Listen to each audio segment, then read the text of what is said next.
All right, so hello, welcome back to another of my English history sessions.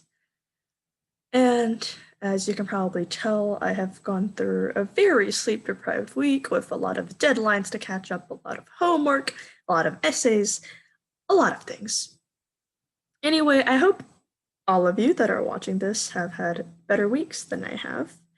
But keep in mind that even if my week was not very good, it won't bother me teaching you guys. All right, let's get started.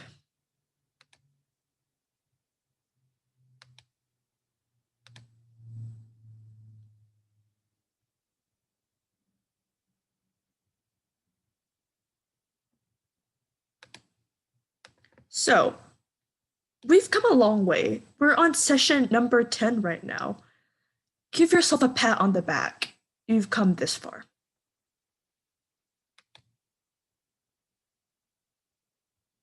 Let's wait for it to go in. It's loading. Please load for me. Google Slides, please load for me. All right, let's see how long it takes.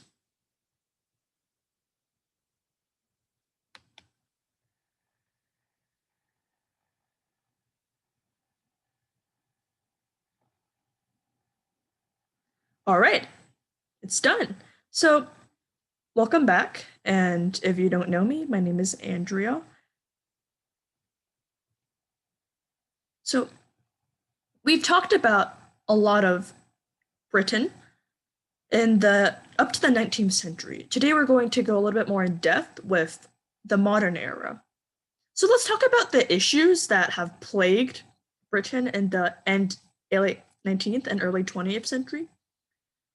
The main issue we have here is agricultural depression. It's basically a fancy word for, oh, crops are dying and we can't feed everyone.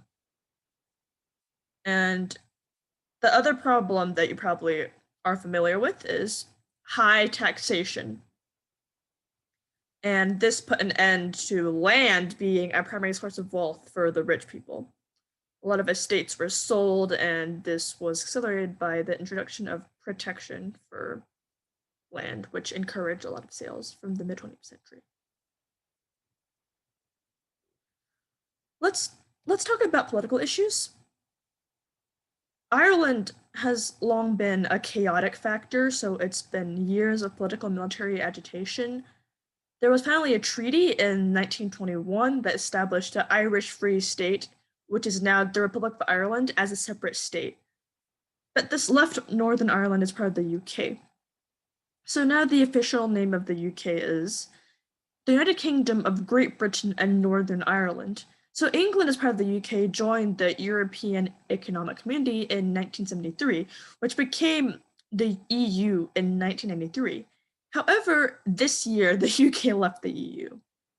So now there's a movement in England to create a devolved English parliament. So this would give England a local parliament, like the ones that are already functioning for Scotland, Northern Ireland, and Wales. This is called the West Lothian Question, and it's still in place today. All right, let's talk about the more general political histories. There was a local government commission in 1966 and replaced with a royal commission known as the Redcliffe Moud Commission. So, to the clock to 1969, and this would be a system of single tier authorities for the whole of England, apart from three metropolitan areas, which would have both a city council and a district council. This report was accepted by the Labour Party, but in the 1970 election, it was the Conservative Party that won. So the structure was still the same. And in 72, we have the Local Government Act, which resulted in the most uniform and simplified system of local government, which had been used in England. The aim of this act is to establish a uniform two-tier system across the country. A lot of new counties were created to cover the entire country. A lot of them were based on the historic counties, but there were some major changes.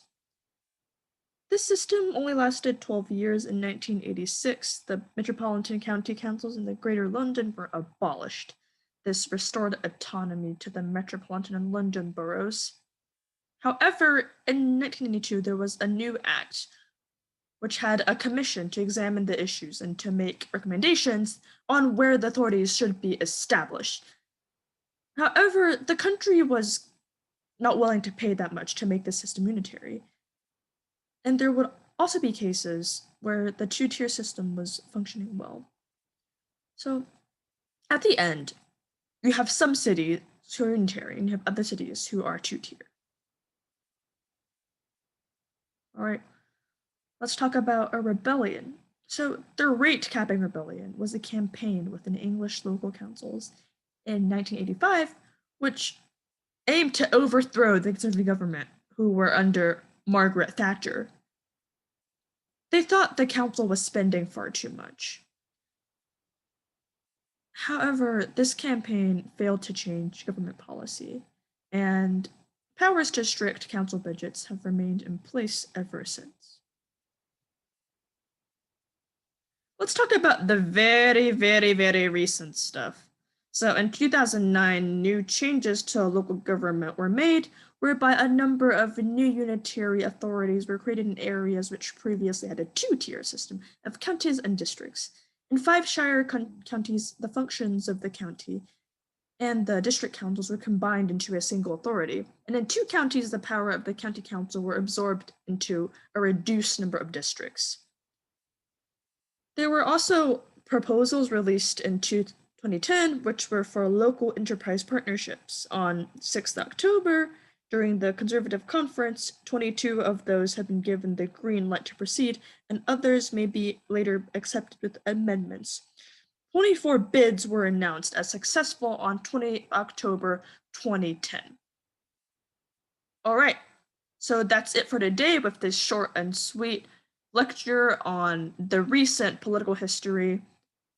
Have a good weekend, and please get some sleep.